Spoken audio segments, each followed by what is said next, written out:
አንድ ሰው ወንጀል ሰርቶ ተጠርጣሪ ነው ማለት ከፈለጋችሁ he is a suspect. He is a suspect ነው የምትሉት። He is a suspect in a murder case. She is a suspect. Yes.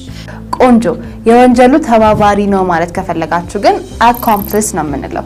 He is an accomplice. He is an accomplice. She is an accomplice to a crime. ቆንጆ እሷ ጠበቃ ናት ማለት ከፈለጋችሁ she is a lawyer. She is a lawyer. She's a lawyer. He is a lawyer. አቃቢ ሕግ ናት ከሆነ ደግሞ she is a prosecutor. She is a prosecutor. Prosecutor. ቆንጆ መመስከር testify ነው የሚባለው።